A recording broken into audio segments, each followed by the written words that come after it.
Welcome! So imagine, you've just completed the critical design for your project and you're now presenting it to a client or team. The pressure is on, and you know that their feedback could make or break the project. How do you handle tough questions or unexpected challenges in your work? In this video, we're going to explore how to handle technical reviews and feedback in a way that not only keeps you calm and collected, but also builds trust and showcases your expertise. We will discuss how you can manage expectations, how you can prepare for difficult questions, and how you can defend your decisions. Firstly, make sure you manage expectations, both yours and the audience's. This will include setting out the outcomes of the session, creating boundaries for the discussion, and determining the most important aspects to get across. It is important to have a structure when you present and to communicate this clearly with your client. Always begin with a high-level overview to orient yourself and your audience. Your purpose should be clear from the start, and every discussion should build on the purpose. Very often, a client interaction would be about delivering the results of the project, but there may be some adjustments that need to be made on the project due to new insights. The purpose of this discussion would then be to hear the client's adjusted requirement with the new insight taken into account. Their goals and requests would then also need to be properly handled, in addition to clearly conveying the conditions for the adjustment that needs to be made.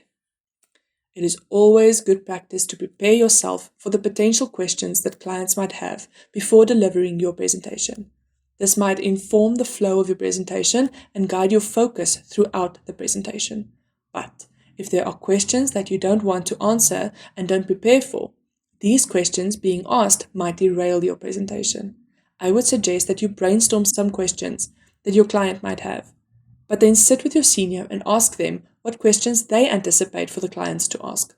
The senior might be more adept to answer difficult questions than you are, but you should start honing your skills and develop your intuition on the focus that your client might have. Think about possible gaps in your designs or assumptions. Prepare so that you can stay composed and provide well thought out responses.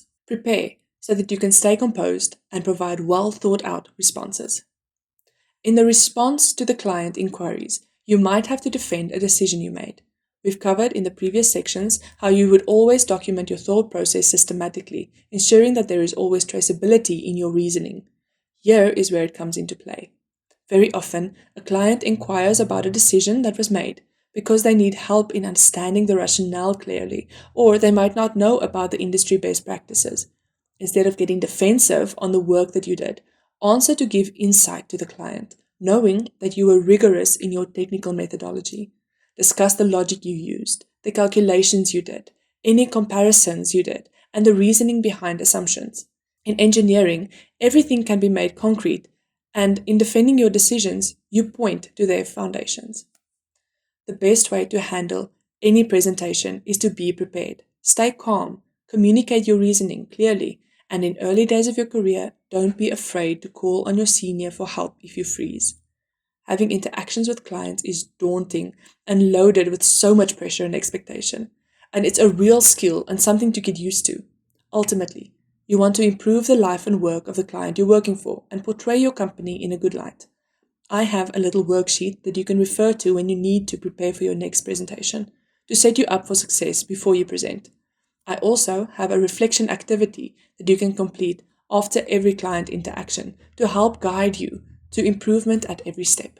Throughout this course, you have been preparing yourself to deliver as much value as you possibly can as a junior mechanical engineering consultant, to be as impactful as possible in a short period of time. Well done on that.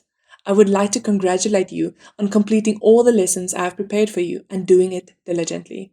You have drawn from this course every little bit of impact that you could, and I truly hope that the transformation you see in your work reflects that. Please let me know how it goes with you. Send me an email and tell me about your work experience and how this course has impacted that. It could be very useful insight on adjustments on the course, or it could inspire someone else to take the leap to improve their own standing. I wish you all the best in your career endeavors, wherever they take you. Stay excellent.